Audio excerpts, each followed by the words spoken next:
just so enjoy listening. Oh, hi, we're live. Welcome. Hi. Welcome to me.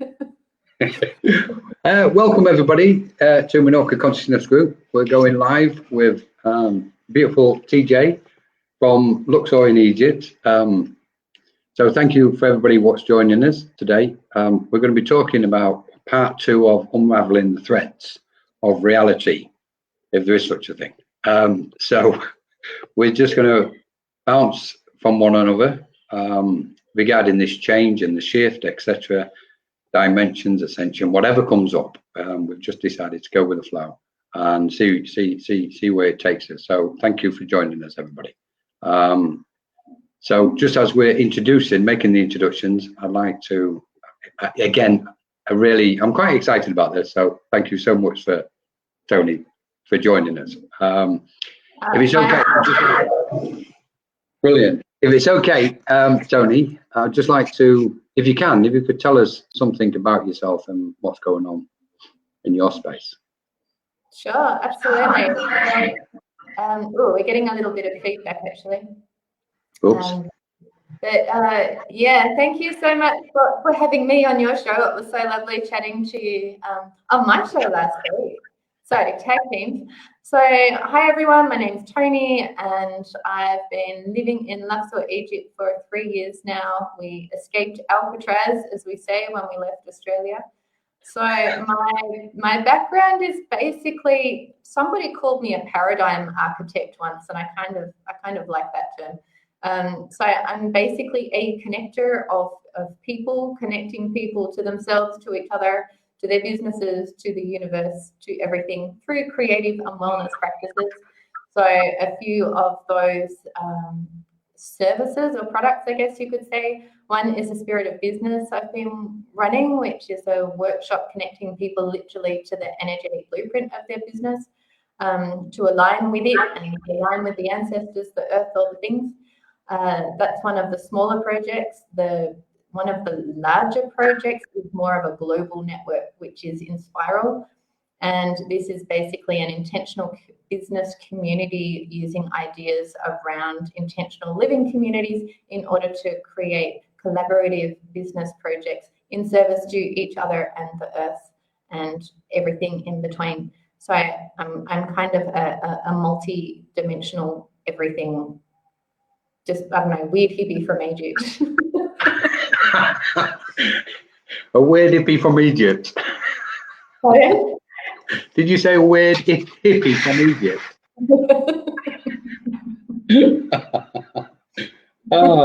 Well, as you can see, everybody, there's going to be some laughter in this. Because we have a tendency, this is the joy of this change, isn't it? Because so many people, we know there's this massive awakening going on.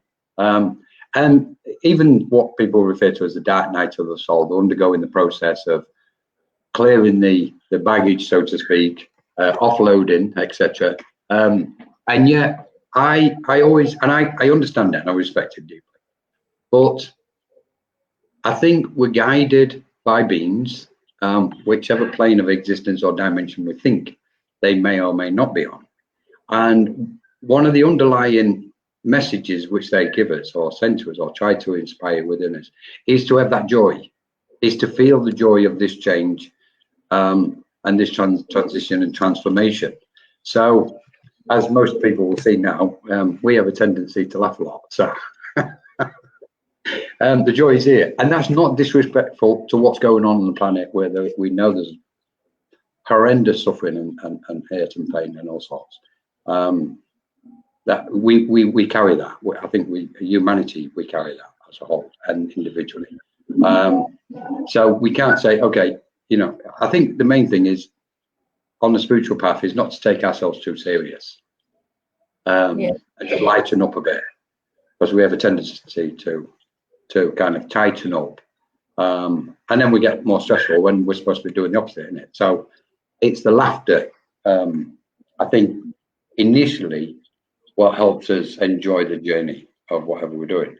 But thank you so much for that introduction, Tjoni. Great. My pleasure. Just to add to what, yeah. I think, you know, to me, the joy is, it is the medicine and it is our armor. You know, like we are in a multi-dimensional spiritual war. That is the nature of things. And the, you know, the armory of, you know, whatever forces that are, forces there are that are trying to keep us down and keep us in enslavement, you know, they're relying on not only our fear, but our guilt and our terror and our sense of despair. They're reliant on all of those things. So, you know, it feels like our warfare is looking the beast squarely in the face, saying, okay, I see you, sending our hearts and our dear love out to the people that are suffering, and then going, okay, and now we still need to stay up and keep infusing the world with the higher energy, the higher vibration, which starves the proverbial beast. And we have to be present in order to be able to create something on the other side. So if we all fall into pits of despair, it doesn't help the people that have fallen. It doesn't make any difference to them. Yeah, so, totally agree. Yeah, so definitely. It's a real balance that we have to kind of stride to be the witness, but not to be bound by that reality at the same time. Yeah. It's interesting, isn't it? Because we've got to detachment plays such a role in what we're saying. We can see and view, and energetically, I believe that we're connected to everything in this thread, if you like, in this reality, what we're trying to unravel. And in that interconnectedness, we feel that suffering. And we can't, it's almost like we can't go into a pit. If we go into the pit with them, I always think if somebody's in the pit, all we can do is stand at the pit and offer our hand, put our hand out to them and try and, you know, it's like, here, look, this is the offering. And because at some point we've all needed that hand. That's common for all of us. There's always been somebody what's offered us some kind of help and assistance and advice. More so, I have a tendency that spiritual guides do a lot more than what we realize and recognize, how they pick us up and raise us up. But if we was to go into the pit, it's likely the person in the pit will jump on our shoulders and use that as a means to get out. And if we're not strong enough, energetically, mentally, spiritually, we can end up being in that pit, and then we've got to start clearing the energies what's within there. So there's that constant, I agree, there's that constant balancing and that having that sense of detachment. And I don't mean in a cold way, because the word has got different connotations. I think when we recognize or have the realization of detachment within us, it's actually in somewhere in the core of it, we're exceptionally connected to what's going on. So it's almost a bit of a paradigm, really, because in that connectedness in our soul, that's when we're feeling the pain and suffering. And yet at the same time, exactly as you just described it, we've got to maintain our own light frequency and vibrations, because that's what's inspiring, you know, the environment around us, so to speak, whether it's people or energies around the environment. This whole transformation business is phenomenal, I think, because the more light each individual is shining, i.e. peeling those layers of delusions and baggage and, you know, the old stuff, what we were just talking about, and then that light shines, and then there's a multiplication factor to it. We know this, that it goes out, that infects somebody else, that infects somebody else, and it's this constant multiplication of light, which I believe is actually what's happening. This is the transformation of the planet at the moment. It's all connected to that almost alchemy of energies, transforming the old into the new. And like you were saying, I'd like to, if we can, just touch on that about letting go of the old, Tjoni. Sure. Well, and even just to come back first to your, you know, your picture of the pit, I feel, for those of us who have the grace and good fortune to be able to separate ourselves somehow, and not be bound up in it. One of our first roles is, first of all, to say to people, hey, there's a pit here. Like, don't fall in it. Right? Yeah. So that's the educational or adventure kind of aspect of what we're looking at. And then our chemical action is to then transform the landscape so there are no pits. Yeah. Right? So, and we can't do any of that when we're buried in the muck. But and as far as the detachment goes, we can't do our work from down there, but we do need to still be able to give ourselves time to grieve, I think. So I kind of feel that there is a wave that comes. And, for me, it's maybe once a month or once every couple of months that really the weight of it all will come into a huge, big, deep grief. And we kind of need that to go, okay, I am going to just jump in the pit, but I'm just going to go in there for a few hours and fall apart and just clear all the muck out so that I can get back and pull my boots back on and keep doing the work. Yeah. So, being able to kind of distance ourselves enough that we can keep our oxygen mask on and keep being of service, but also just listen. And when it just gets too much, to be able to just fall into that for a bit. But just remember who we are and why we're here. We are here to help to heal this space and to help to shepherd humanity through to the next bit. And it's tough because we're still living in these very fragile human bodies and psyches. So we've got to manage that as well. So what are we letting go?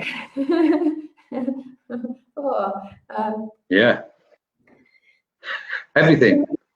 To me, it's almost like, well, are we even going to know what we've let go?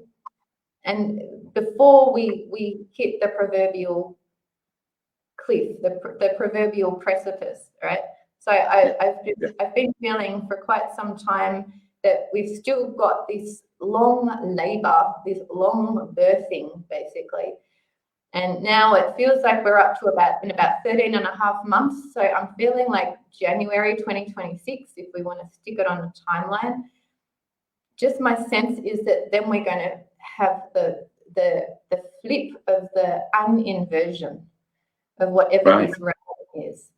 So to me, what we're letting go of is the entire fabric of our existence that we've been playing on for the last 6,000 to 8,000 years, which has been caught up in lack and struggle and greed and separation and stupidity, ignorance. Although ignorance is more of a choice, it's the disconnect from our own innate wisdom. So, because most of us still are, the disconnect from the various forces of creation that we're co-creating with to generate our own existence. We've been separated from that in that authoritarian kind of format of that there's something that's between us and the wisdom that's inherent in us. I mean, we are part of this world, we are part of this cosmos. Every cell in our being is, light years of age. Like, we are literally these incredible light bodies, and yet we're told to distrust them, and that it's a struggle, and we have to work hard just to stay in these avatars that we're inhabiting. But that's all a falsity. And I don't know if we can truly really sense, what is on the other side yet, because I feel like the shift is going to be so monumental that we can't imagine it, because we can only imagine out of our past experience. We can expand on our past experience a bit and say, well, what if? But really, if we're talking a completely new paradigm and completely new types of information that we're receiving, types of receptors in us that are waking up to be able to process that information, where does that leave us? You know, we're still imagining a world based on what we can see, based on the visible light waves bouncing off the wall and creating this vision in the dark part of our brain through these incredible processes. That's just a very tiny bit, even just a visual light information being processed down into a very basic, flat idea of what we're in.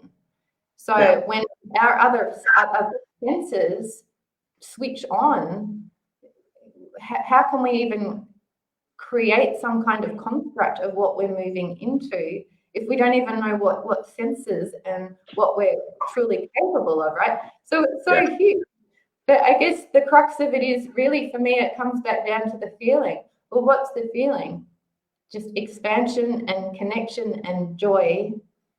You know, to me, that's the most important bit, to bring us back to what that can be, so that we can keep maintaining that sense of joy and connectedness, so that whatever then new information comes in, we can align with the energetic juju of that. Yeah. Something like that. Something like that. I don't know. It's like, okay, there's a lot in that. Let's start unraveling that lot now. There were so many pieces in there. Where do you start with this? Because and this is the journey, isn't it? There's so many aspects, what in and behind, on the surface initially, to what you've said, and you've just come up with some beautiful kind of threads, if you like, using the word threads, and leads as to what is really unraveling and how it may be, how existence may be once we've got over that threshold, so to speak. And I think my understanding is we can, in line with what you're saying, Tjoni, we can manage to get some kind of small glimpses of the possibilities of what may be in front of us, so to speak. Or and I'm using the time aspect there, but because we know it's just going to be anyway. But using that concept and going, okay, we've got glimpses, we can have small glimpses, and yet it's virtually impossible to be able to comprehend it with this awareness, what we've got at the moment. And it's only by that process of letting go of the old, making that space as things are removed from our awareness, this awareness, or this present awareness. And as things are taken out or dissolved or transformed, whichever way we perceive it, a space opens up. And in that space, we know we've got a slight greater sense of clarity. And in that clarity, that's where we get those glimpses of possibilities of where we're going. And I totally agree, absolutely. I just love the way you've just described that. In so much where that these senses, what we've got at the moment as sentient beings, is so small. It's not so much limited. I don't really want to use the word limited, but so almost minuscule without diminishing who we are as cosmic, radiations.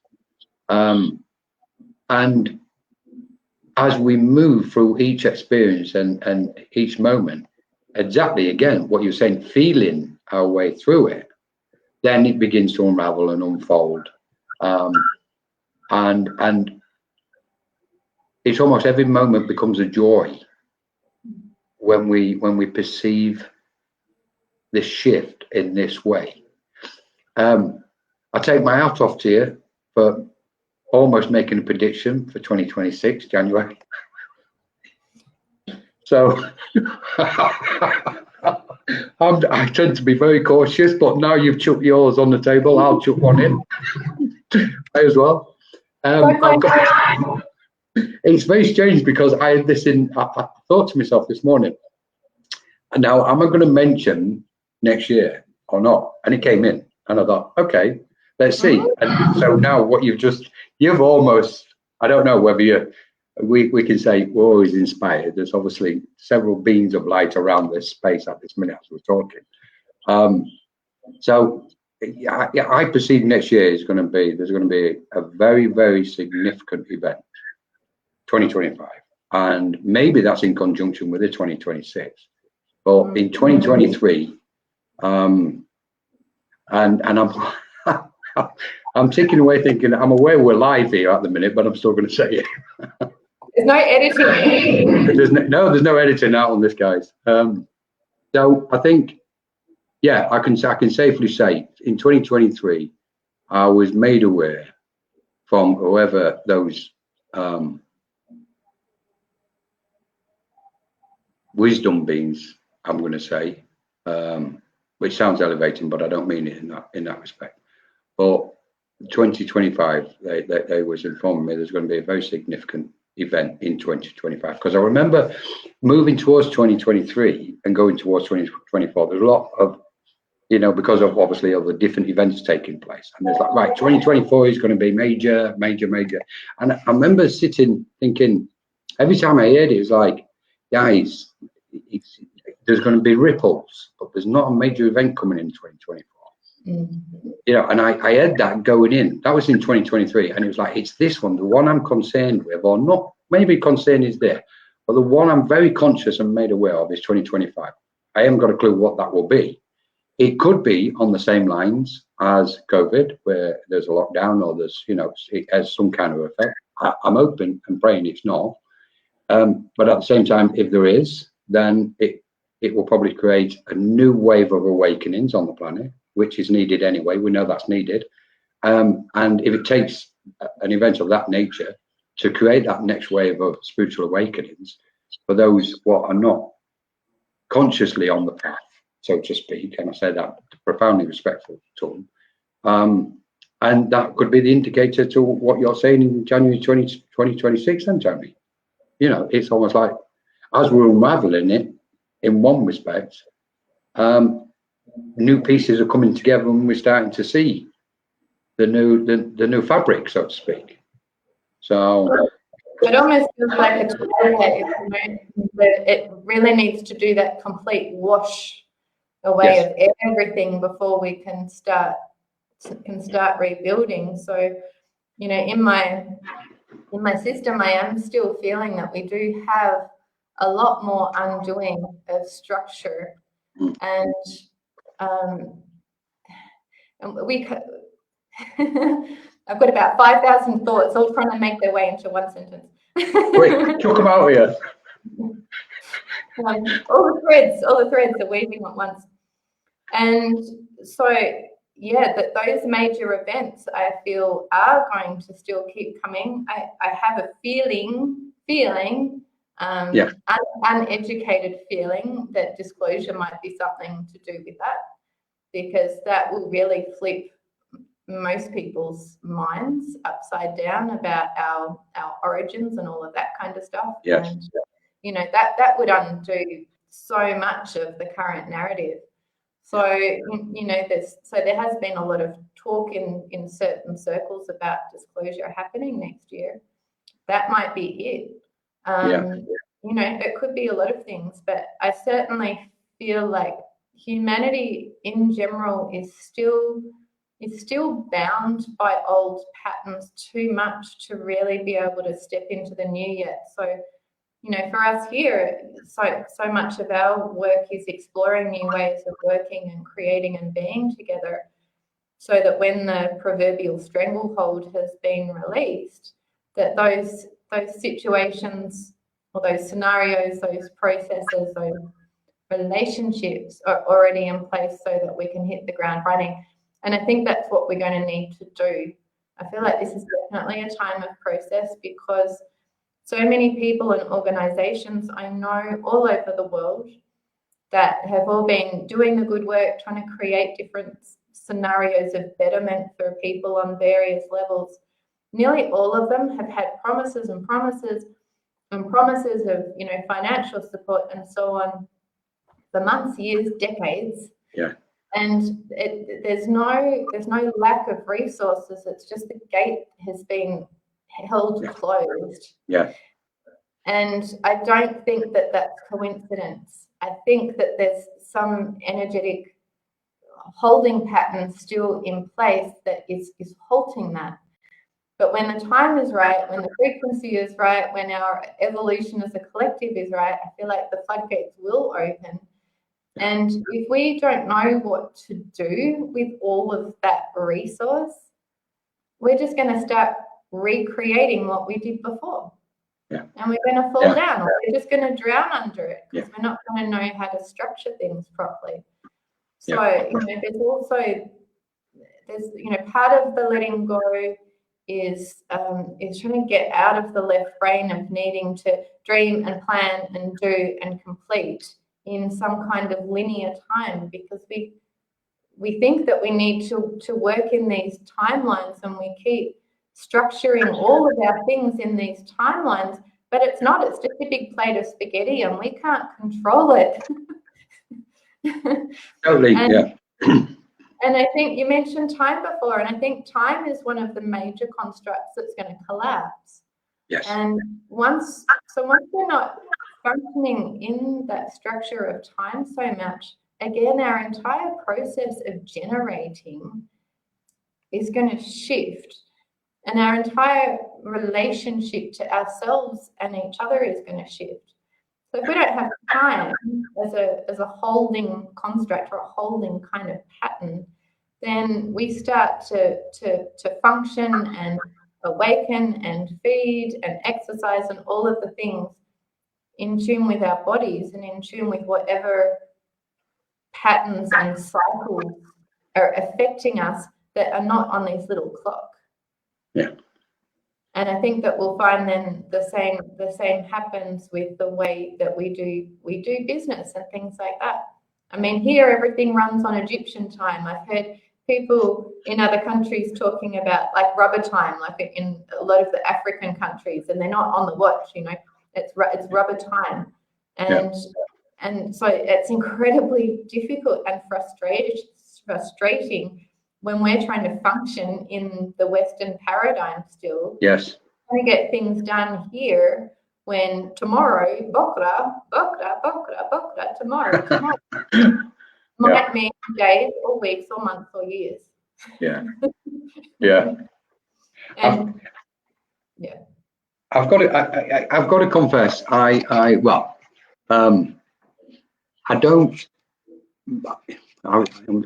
to word this correctly, I suppose. I don't pay much heed to this timeline, to the timelines aspect. For some reason, I can't attune to them when people refer to timelines, and I get it to a certain point. But it's something what doesn't really come into my periphery of awareness. It's because of the constrictions of it. My understanding of time is that it's deeply embedded into the 3D or third dimensional construct, and therefore it's deeply ingrained in the psyche, in the human psyche at the moment, as it stands at the moment. And like you say, especially in the Western world, or so-called developing and developed nations, they function on it, and that's part of that machine of materialistic energy. Keeps telling you, everything's about that time. You've got to be here, you've got to go. My understanding of time is it's merely a frequency, and our awareness attunes to it, or when our awareness attunes to that frequency of that linear aspect, that's time itself, then that's where we're in trouble. And that's where the stress and suffering is created. I've got to be here by this time, I've got to do this by this time, etc., etc. So that lowers our frequency of awareness. That brings us into the density of the 3D reality and contains us if we allow it to govern us.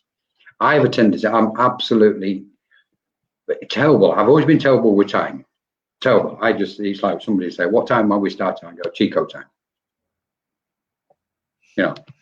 I shouldn't say this, but I've turned up on jobs at you know, 2 o'clock in the afternoon when I should have been there at 7 in the morning. And then he's gone, what time do you call this? And I've said Tico time, because I've had that kind of independent, rebellious spirit, I suppose, not thinking it at the time, looking back at it, where it's like, no, I can't allow anybody to govern this energy. So there's a defensive mechanism going on there. And when we look at the timelines and this time, the shifting, I think we can just forget it. And going back to another aspect, what you were saying about letting go, I think everything we know up to 2 seconds ago, we just need to let go of it, because it's no longer saving us. And it's definitely not going to save us, because we're just still hanging on to the thoughts and feelings of the past and everything connected to the past. And that's where we're shackled in these chains of density. And I think it's correct on one level, that evolution is dictated and determined, the cosmos, if you like, has determined that we go through this path, we walk this path exactly where we are at the moment, so that when we transform all this, you know, all these energies, and we're in that what we think is going to be whatever it's going to be in the future, we're never going to come back to this place again, because it'll be totally transformed and dissolved. So then we're looking at, well, what are we going to let go of? Well, everything we understand as reality, from institutions, organizations, and whatever system. We can even step onto the banking system, the military system, the religious system, you know, these factors, what's been governing the world. I have an acceptance that that's the way it's been, and it's served its purpose for whatever reason, and all these, you know, levels it's occurred, whether it's been to contain humanity and enslave it or not.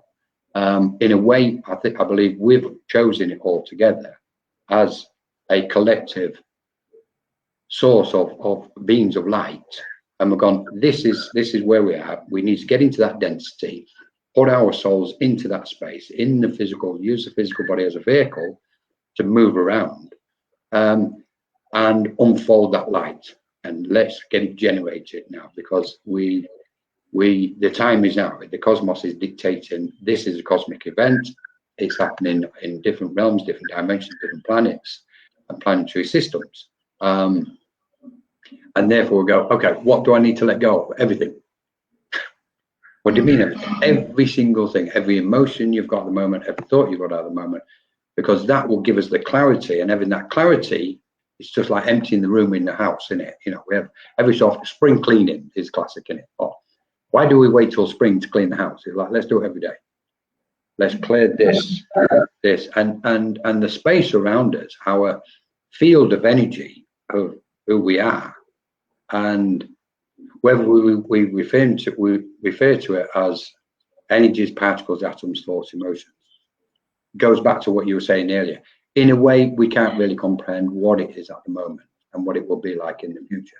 All I believe in is clarity, clear mind, clear light, and emptiness. That's the emptiness of awareness is the most important thing, because in that emptiness, we're no longer attached and grasping these material aspects, what has been presented to us, the cars, the homes, the fancy stuff, all, you know, and because we've lost sight of our relation to nature itself, the vibrations of the trees and the plants, and all these beautiful spiritual beings. What, you know, there isn't a veil as such. We think we understand the veil between worlds and dimensions as a previous construct again. So it's kind of like saying, okay, with a clear light, we can see other beings walking around us. We can communicate with them. Right now, they wish to be communicating with it, and especially at this moment in time in evolution on the planet, because we can almost imagine a scene where the world itself is blissfully surrounded by cosmic beings and beings of light, whatever we refer to them as, helping and assisting us with this phenomenal change. And together, when our minds are merged with theirs, and we can embrace their wisdom and their intellect, that raises us up. That helps us even further. So we've got these kind of, all these layers after layer after layer, infinite layers, and on each layer, there's all these fractals, all these small facets of cosmic awareness, which is like, okay, we've got to just enjoy this because this is phenomenal stuff going on. Absolutely. Absolutely. Yeah. Yeah, there's 2 points back on. The first is the notion of time, and I really do feel like that's probably the ultimate shackle, right? Because the idea of linear time, and I want to differentiate my ideas of linear time versus timelines, because to me they're 2 very different constructs. Yeah. So for me, linear time is what we've bound to as the animalistic part of our density of nature, because we're required to open ourselves out into this thing that is a baby at one end and a skeleton in the other in order to have this density of physical growth.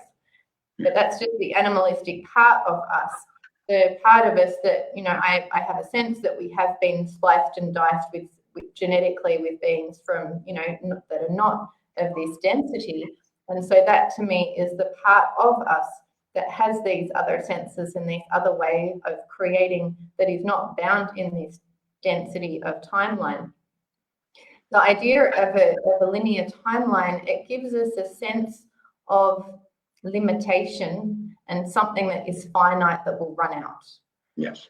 And you know, if we're functioning outside of that, and if the interfaces that we can use to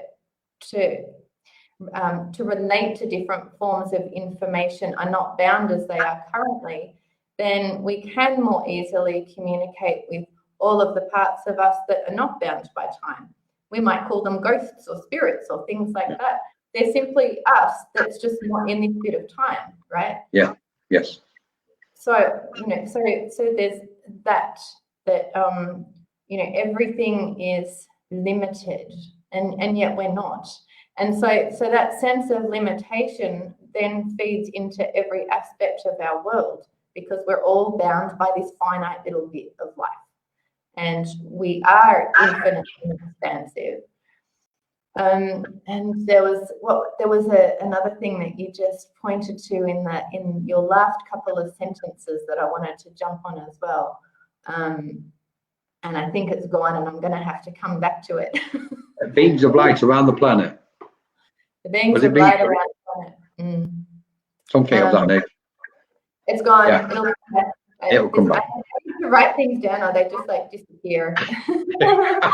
I'm the same. Yeah. It's funny because we're touching on, in a way, then what we're looking at is that finite and infinite. And again, it's the brilliant stuff in it, because it's duality again, polarity, finite and infinite. And I think they're dissolving. Everything to do with polarity obviously is going to be dissolved completely. For the singularity of oneness, the oneness of who we are collectively, in the most beautiful, magical, celestial manner, where in that oneness, we would then start functioning as pure, and I'm kind of emphasizing this word in a way, intuition. Pure intuition, where that first thought is correct. So we have that first thought, we think it's correct, we then sense that it's in harmony with our heart center, if you like, and feeling it, and then it goes straight into action very rapidly. First thought, first feeling, action. And I think in that duality, that dissolving of duality, because we've seen the division it's caused. You know, my opinion is correct, your opinion is wrong, etc. And the list is endless, you know. And it's like, okay, when we get to that point of singularity, and I don't mean singularity as AI, I don't mean that. Clearly want to state that one. I'm making reference to the singularity of ourselves as individual authentic beings in a collective manner, where we're almost like a hive consciousness, that we are unique in our own form. And I'm loosely saying we're using the word unique, because I don't, you know, I know people can jump on that word. You're not unique. I don't mean in that sense, but independent in our own sovereign space, if you like, yet deeply connected into the collective and attuned to the collective, in so much that maybe in the future that one thought, what's on the planet, will be picked up and sensed by every being on the planet, you know, and there'll be some kind of, pardon? I think that is the case. I mean, our thoughts are things, and they do infiltrate every iota of space. Yeah. But also, I did remember what I was going to mention too earlier. I was waffling until you got it back. Yeah, thanks. Good waffle. So I was also thinking about the various densities and how in general our five senses only pick up such a minute amount of that, and when we are able to expand our awareness more to be able to pick up on those beings more easily that aren't sitting in the same dense frequency as these bodies. You know, so many of like the tribal cultures, they haven't been bound by these Western ideas, and the way that they can travel, the way that they can live without food and water, the way that they can exist in other spaces while their bodies are in a hibernation. I remember my friend, for instance, in Australia, he was working at one of the Aboriginal missions in Central Australia. And, you know, Australia is big. It's 3,500 kilometres wide and around about the same tall. So it's a really big space, and most of it's just desert. So, you know, travel, it's not like Europe or something where everything's close by. But the Indigenous people that weren't touched by Westernizations, they could travel. Like they were incredible, and still to this day. So he was staying with one family, and they had two family members who were on the east coast. So that's 1,500, 2,000 kilometers away, and they came to stay with the family for something like a week. They were living with them, and then they left. They'd done the work that they had to do, and it wasn't until they'd left that he found out that their bodies were still in the Northern Rivers area. They never actually physically travelled. Yeah. And that's just normal for them. And one of the other things I see is things like, my world has been, lots of dance and creativity and art and like all of that kind of stuff. I love dance. And I remember seeing some African dancers, they were doing hip hop in Australia. And one guy on concrete, he did a back somersault and landed on his head, balancing in a handstand, right? Just upright on his head. And that was just part of the dance, and then he kept going. And I was like, my jaw just dropped. I'm like, how is that even possible without completely cracking your skull open? Yeah. And when you see them dancing in their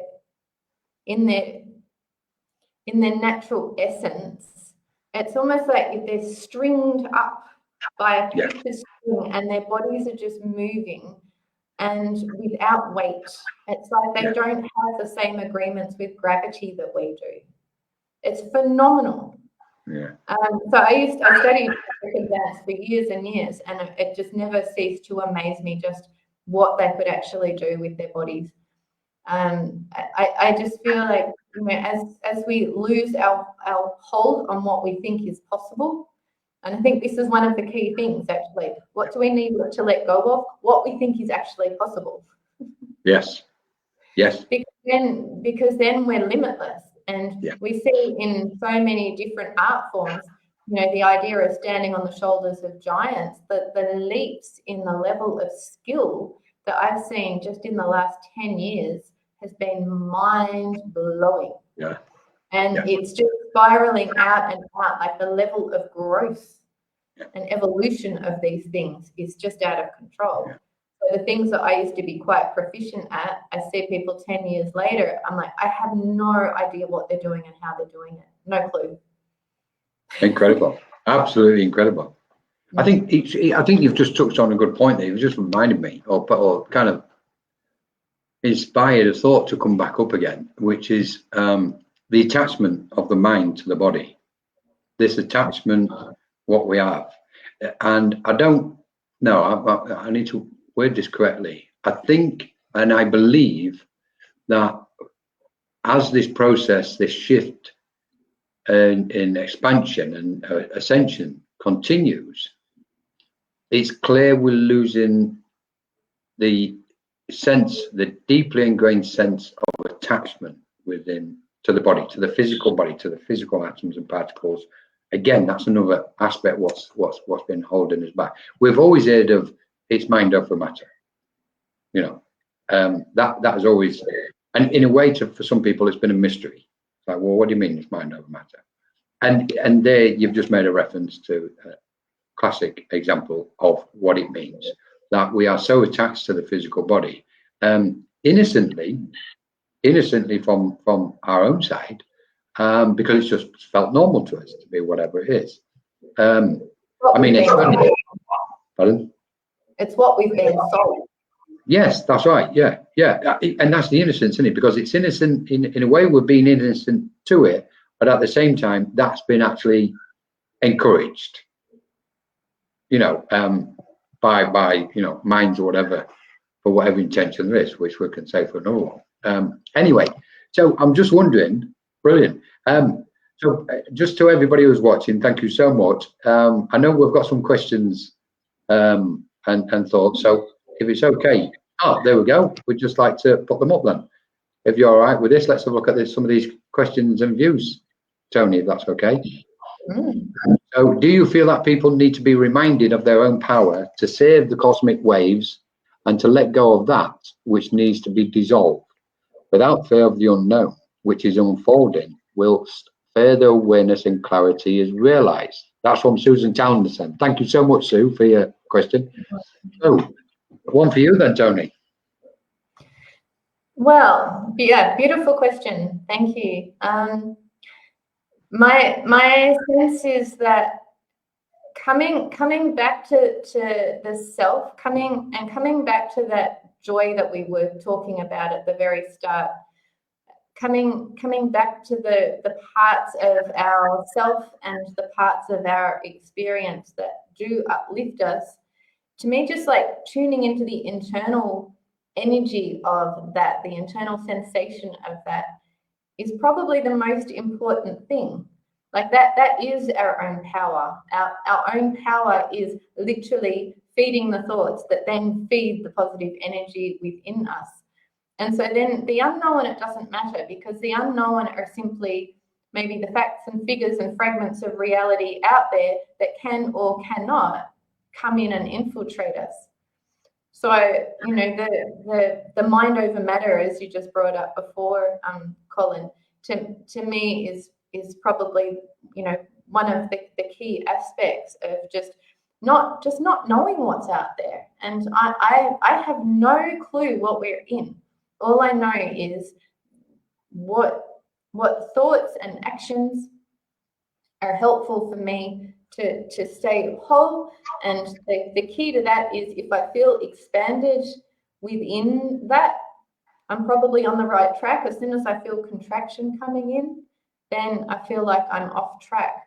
So the information itself feels less important to me than my energy and how I respond to it. Beautiful.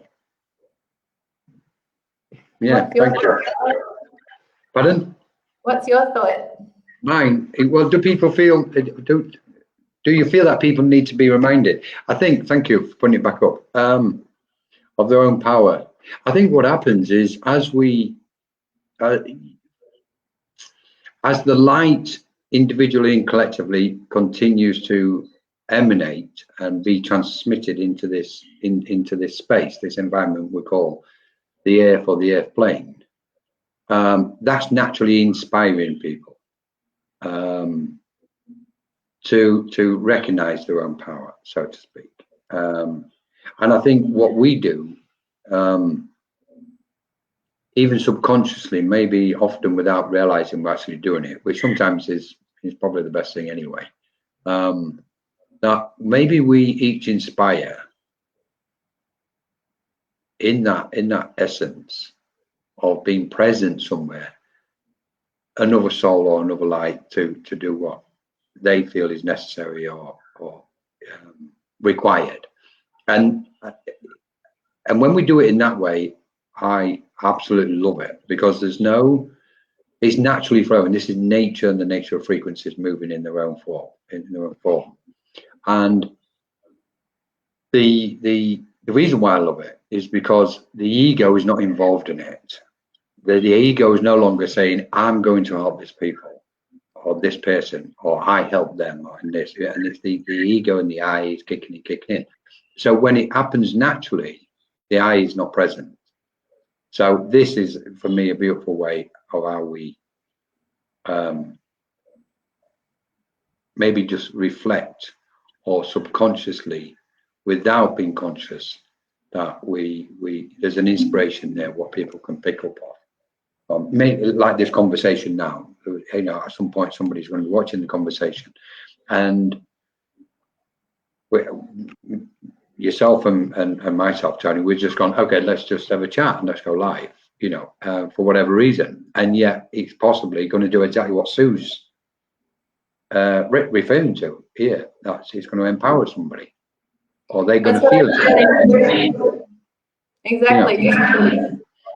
And we don't have it all together, we don't have all the answers, we're just living in the mystery, but it's like, okay, we're fine, it's perfect in that.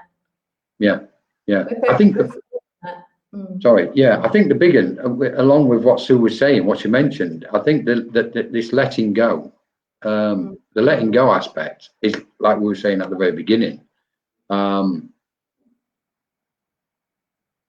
think there's an handful of huge aspects what we can perceive at the moment. We know there's so many on hidden levels and frequencies of awareness what we can't see. So they're probably the major ones.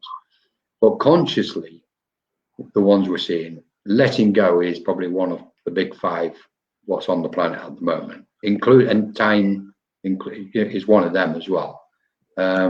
Moving beyond the concept of time, but the letting go aspect and the healing, what's behind it and involved in it and at the center points of it, for me is phenomenal. And I absolutely, the feeling I have inside is indescribable when I think of the healing aspect of the letting go. And I've got to be cautious in what I'm saying, because there's a part of me consciously on one frequency of awareness where I don't, and I know this is controversial. Sorry. Somebody's trying to stop me from speaking. I'm still going to say it. There's a part of me, I don't even believe that there's any such thing as healing. Even though, and the reason why I know it's controversial and cautious saying it, even though I know where there's pain and suffering and there's light, the light is healing that pain and suffering, but physically, mentally, emotionally. And I get the whole concept of it. But I think there's something even more, way, way beyond the healing aspect, what's taking place. And we're using this terminology, which we're running out of terms to describe what's really going on. We could say, well, everything, if everything just is, and we accept everything as it just is, then everything's in perfect order with the cosmos. But we need to see it from that cosmic perspective. It's when our mind is tripping some of these frequencies, and we go, okay, this is healing, and we start labeling and terming everything. So it's a bit of a paradigm, because on the one hand, I'm kind of saying, well, okay, I get what healing is, and totally 100% agree with it, and recognize it big time, because I've experienced, on so many levels and deeply, profoundly. And yet at the same time, I'm moving beyond the concept of healing to say, okay, it really is what it is, and really we're just evolving. We're trying to describe something with human language again. And that comes back to something that I didn't quite get to finish before, because I got sidetracked. When I was talking about the difference between linear time versus timelines. Yes. And the idea of the timelines of like every single potential that we have exists in some other timeline, and those endless timelines we can tune in and align with any of those. And when we're doing that and we truly understand the nature of that from my perspective, then we don't need to do the healing, because we're simply moving over to the bit where we are well anyway.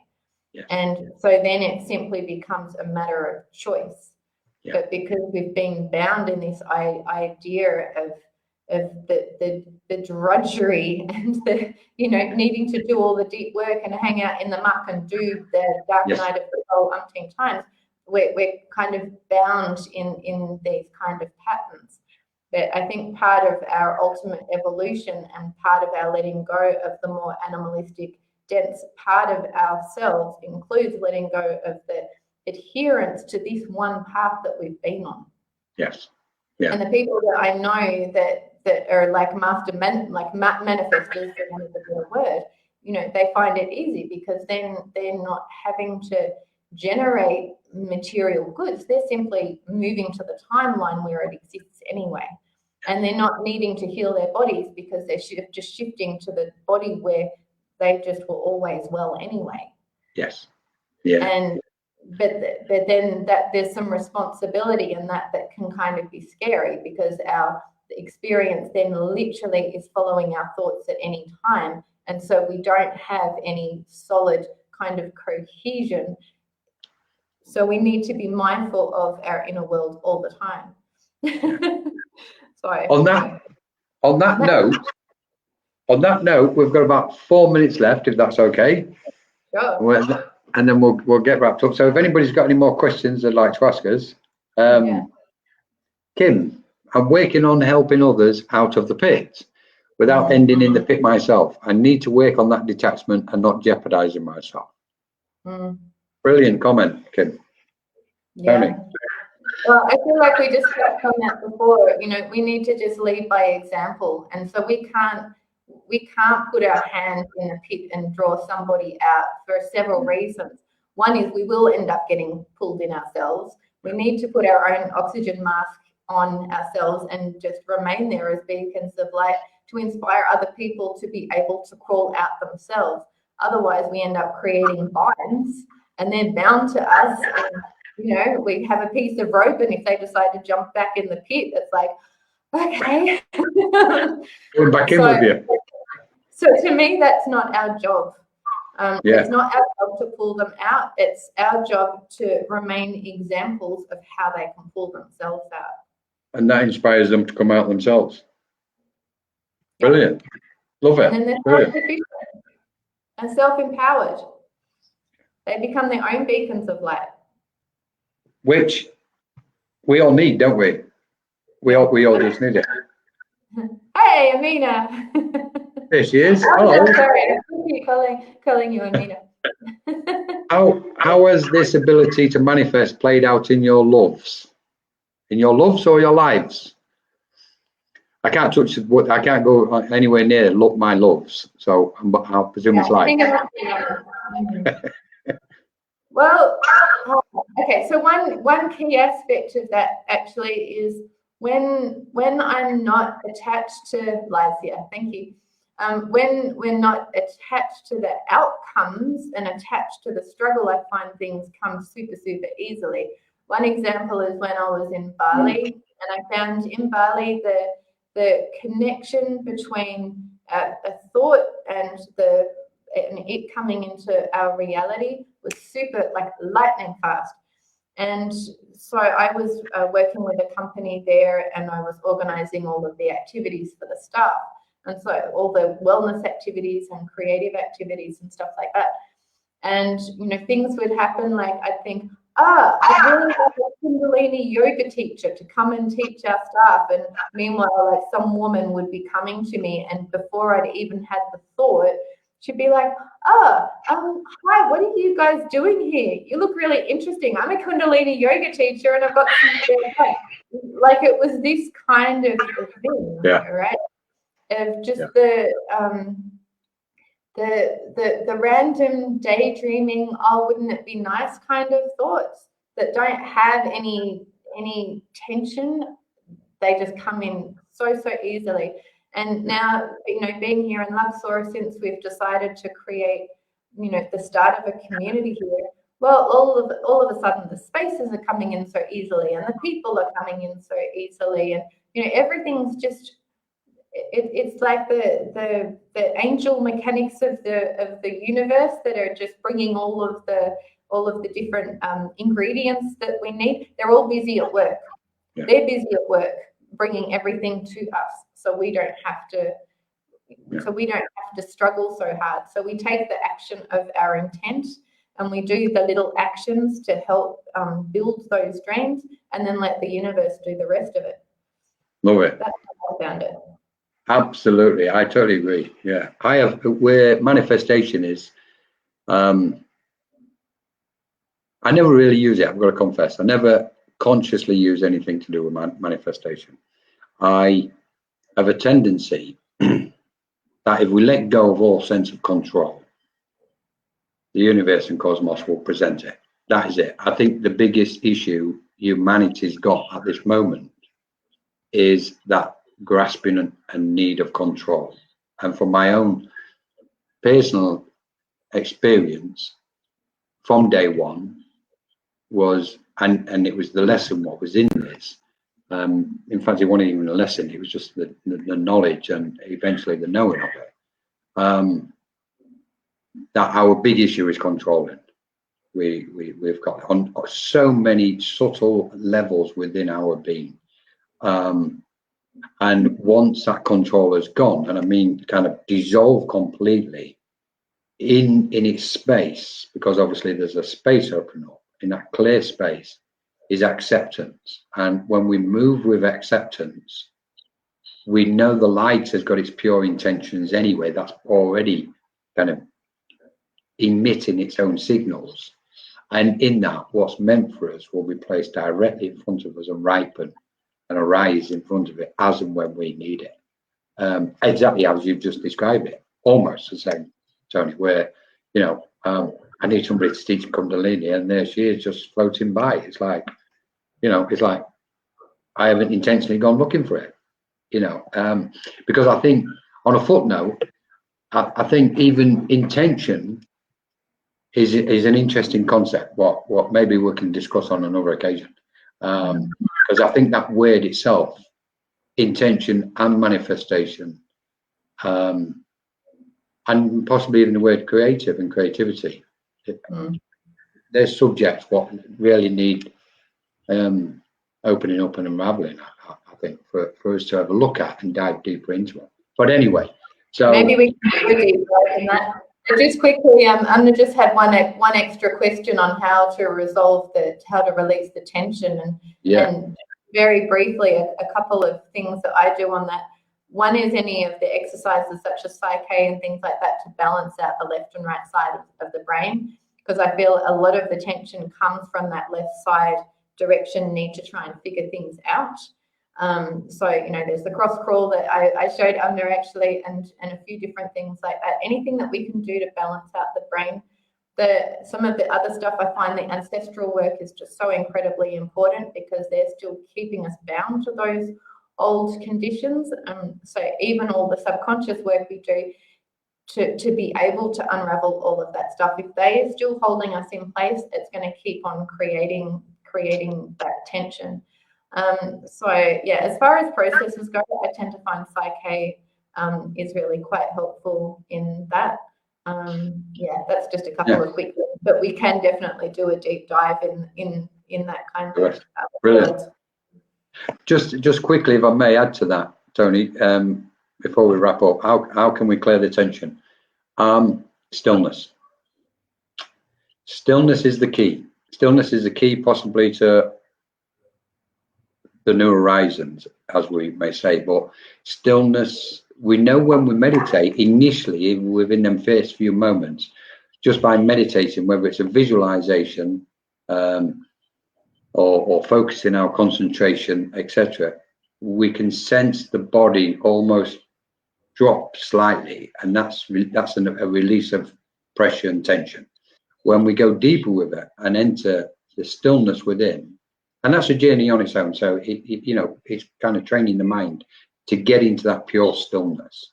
There's tension doesn't exist. The other way we can do it is just do an ascending meditation, send our awareness up through the crown chakra and just out into those planes. That basically expands the consciousness, lets us have that space without tension. And also, when we're coming back, when we're bringing our mind, our conscious awareness back, we're actually bringing that beautiful light and radiance with us, and that can then release some of the tension as well. So there's so many different things. And just quickly to Yasmin, how do you focus on what we need to or find out? How do you focus on what we need to or find out? That's the last one for you then, Tjoni, if that's okay. Sure. This is really getting into more tools, and I feel like, you know, we do need to have a discussion really focusing on various tools. For me personally, you know, and the way I say we probably need a whole session on this is the spiral matrix, for instance, is the process that I've generated in order to be able to create these kinds of dialogues, so that, you know, for instance, if I'm working on a project, for example, and I'm not quite sure what to do with it, I will do an internal process to actually generate a dialogue with it as if it's another person, so that I can actually ask it what it needs from me right now. One of the other things that you can do is simply focus on what outcome you want. And when I say the outcome, I mean, again, coming back to the feeling. So if we think, well, what's the outcome from this situation I want? It doesn't have to be the details of the situation. How do I want to feel about the situation? Bring yourself back to the center and focus on how you want to feel in relation to that situation. And then simply ask your body or ask the ether, show me what's the next step that I need to take. So I feel like there's an infinite number of tools that we can do for this, but it would be quite a lengthy discussion to get into that. But yeah, I am definitely happy to get into that in another chat for sure. Yeah. Thank you. So brilliant. Thank you so much. So thank you for everybody who's joined us. To Sue, Amina, Yasmin, thank you for your questions, and everybody else who's joined us. Well, a special thank you to Tjoni, who's Egypt at the minute. Which, by the way, guys, we've got a retreat coming up in March, the end of March, in Egypt. So you can have a look on MCG for any more information. Oh, there you go. Thank you, Ava. But finally, if I may, how can people find you and get in touch with you, Tjoni, if they need to? If you want them to. That's the question. Let me think. Ooh. So probably the easiest way is there's my website, which is tjoni.com. That's TJONI.com. And that's for my more personal work, creative work, coaching work, that kind of thing.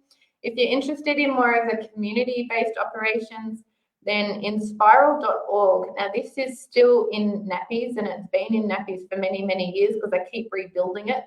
But the basic core under the About Us section is succinct enough to have an idea of what we're generating creativity and collaborative business-wise. And that's www.in-spiral.org. So those are the two main ways to find me, and then from there you can find all of my various, you know, Instagrams and Facebooks and all of that kind of stuff. Yeah, beautiful. Thanks for that, Eva. Yeah, and you also YouTube. You've got your YouTube channel on the go as well. Yeah, so YouTube is Tjoni, all one word, TJONIJ. So if you look for that, you'll find me on YouTube, definitely.